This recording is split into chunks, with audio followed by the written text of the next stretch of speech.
Jharkhand high court के 25वीं वर्षगांठ के अवसर पर Jharkhand high court legal services committee की ओर से हाईकोर्ट परिसर में ब्लड डोनेशन कैंप का आयोजन किया गया, जिसमें झारखंड हाईकोर्ट के कर्मी, अधिवक्ता, सुरक्षा में लगे जवानों और पुलिस के साथ साथ अन्य लोगों ने ब्लड डोनेट किया है। इस अवसर पर 42 बार ब्लड डोनेट कर चुके अजय कुमार ने कहा कि रक्त बन नहीं सकता, व्यक्ति ही व्यक्ति की सहायता कर सकता है, इसीलिए लोगों को रक्तदान करना चाहिए। कि ब्लड डोनेशन का उद्देश्य लोगों में जागरूकता फैलाने के साथ साथ झारखंड में रक्त की कमी को दूर करना है। वहीं लाइफ सेवर्स रांची के संस्थापक अतुल गेरा ने कहा कि ब्लड डोनेशन कैंप के माध्यम से ब्लड कलेक्शन और नेट टेस्टेड रक्त लोगों को मिलने से लगभग HIV, मलेरिया जैसे बीमारियों के ट्रांसफ्यूजन का खतरा है वो जो कम हो सकता है। ऑनरेबल झारखंड हाई कोर्ट का स्थापना का 25वां सालगिरह है इस बार, जो 15 तारीख को सेलिब्रेशन हो रहा है। और ब्लड डोनेशन एक ऐसा महती उद्देश्य से किया जा रहा है कि एक भी लोगों को बिना को खून का बहुत झारखंड में कमी है।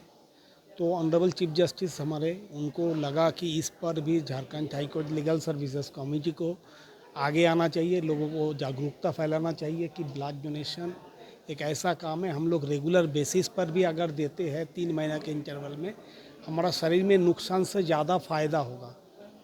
और ब्लड के कमी के चलते ब्लड झारखंड का खास तौर पे जो ब्लड डोनेशन ब्लड बैंक वगैरह है, जहाँ खून की कमी के चलते बहुत लोग प्रतिनियत रूप से ब्लड की कमी के चलते सफ़र कर रहा है, डेथ कर रहा है, उन लोगों को भी इससे मुक्ति, ये एक मैसेज देना है कि हाई कोर्ट इस तरह से सोचता है कि हम लोग सब लोग मिलकर ब्लड डोनेट करें ताकि हम खुद भी स्वस्थ रहे और आगे का भी किसी का जीवन बचने में मदद करें। ब्लड डोनेशन बहुत ही अच्छा चीज़ है। ये चूँकि ब्लड खून बन नहीं सकता है, कोई फैक्ट्री नहीं हो सकता है, आदमी आदमी के लिए ही मदद कर सकते हैं।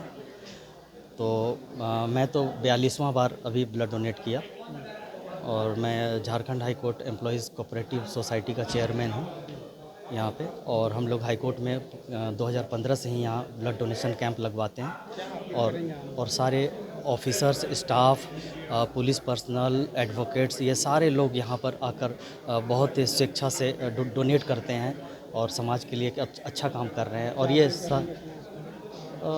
लोगों को ब्लड डोनेट करना चाहिए, क्योंकि बहुत सारे लोग को लगता है कि डोनेट करेंगे कमज़ोरी फील होगा, इस तरह का सोच है, लेकिन ऐसा फील कुछ नहीं होता है। ब्लड डोनेट करेंगे 24 घंटा के अंदर वो पूरा का पूरा फिर ब्लड फ्लो हो जाता है और तीन महीना के बाद दोबारा आप ब्लड दे सकते हैं।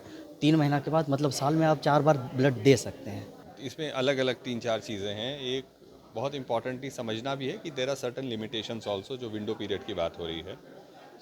अब जो किट से जांच किया गया, जो मीडिया रिपोर्ट और विभाग की तरफ से बताया जा रहा है, उसका एक बड़ा विंडो पीरियड है। तो अब हम अगर उस पे आगे की क्या बदलाव हो रहा है, रिफॉर्म की बात करें, तो अब वो वहाँ से शिफ्ट हो रहे हैं। जो सबसे छोटा विंडो पीरियड जो जिस टेक्नोलॉजी में है, जिस टेस्टिंग मेथड में, दैट इज़ नैट। तो ये न्यूक्लिक एसिड टेस्ट को अब अपना रहे हैं और उस पर आगे बढ़ रहे हैं। वो जो विंडो पीरियड जो 30 से 40 दिन का था, वो आ जाएगा 7 से 10 दिन। तो एक जो सबसे और इससे ऊपर कुछ नहीं है, तो ये इसमें भी 7 से 10 दिन का विंडो पीरियड का खतरा है। So there are still limitations. इसीलिए आई एम रिपीटिंग कि सोर्स पे काम करना बहुत इंपॉर्टेंट है कि हर यूनिट जो ब्लड बैंक में आए वो एक वॉलंटरी डोनर से आए। और प्राइमरली हमें कोशिश करना है कि ये सारा कलेक्शन रक्तदान शिविर से हो, क्योंकि जब आप रक्तदान शिविर में दान करते हैं, यहाँ कोई paid professional unsafe blood donor नहीं आता है, क्योंकि यहाँ उसको नहीं पता ये ब्लड किसको जाएगा, जिसको नहीं मिला उसको नहीं पता किसने दिया। तो there is no scope of incentive. ये कहाँ होता है? जब रिप्लेसमेंट होता है, देने वाला लेने वाला आमने सामने है, तो एक एक्सचेंज ऑफ फेवर हो सकता है, या फिर कोई लेन देन का भाव, या कोई उस मंशा से देता है कि उसको कुछ मिले, जो कैंप में कभी नहीं होगा। इसीलिए रिप्लेसमेंट को पूरी तरह बंद अब तो आदेश ही हो गया।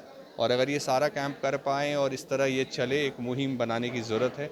बहुत इस पर स्टेट गवर्नमेंट को वर्क करना पड़ेगा। तो मुझे लगता है कि रियली एक रिफॉर्म देख लेंगे हम ब्लड सेफ्टी के। आई थिंक ये तो हम वो स्थान पे खड़े हैं जहाँ से बहुत सारे रिफॉर्म्स की ओर हम लोग बढ़ रहे हैं ब्लड ट्रांसफ्यूजन सर्विसेज में।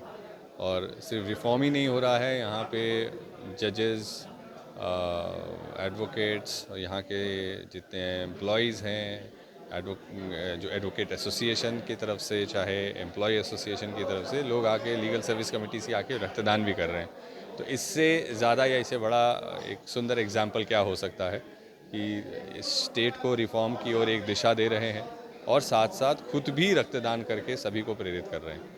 सो मुझे लगता है ब्लड डोनेशन मूवमेंट के लिए बहुत बड़ी बात है और आई थिंक ये शायद जो अब रिफॉर्म्स हो रहे हैं इससे जो इन क्वेश्चन जो ट्रांसफ्यूजन्स जो इन्फेक्शन का जो रिस्क जो हम लोग देख रहे हैं, अगर ये सब चीज़ें जिस जैसे ऑर्डर्स हैं और जो इंटेंट भी अब दिख रहा है कि सब सीरियस हैं और उस दिशा में स्टेट गवर्नमेंट विभाग काम कर रहा है और अगर वो पूरा काम और कंप्लाइंसेस होते हैं और इस दिशा में लोग इसी तरह अगर लगे रहे तो ये जो बीमारियां हम देख रहे हैं जैसे HIV हो गया, हेपेटाइटिस बी, सी, मलेरिया, सिफिलिस, जिसको ट्रांसफ्यूजन ट्रांसमिटेड इन्फेक्शन का जो खतरा रहता है, जो विंडो पीरियड पर से जो इन क्वेश्चन है, वो रेयरेस्ट ऑफ द रेयर हो सकता है कि सारा जो कलेक्शन है, जो सोर्स है, वो रक्तदान शिविर हो और उसके बाद नैट टेस्टेड ब्लड लोगों को मिल जाए।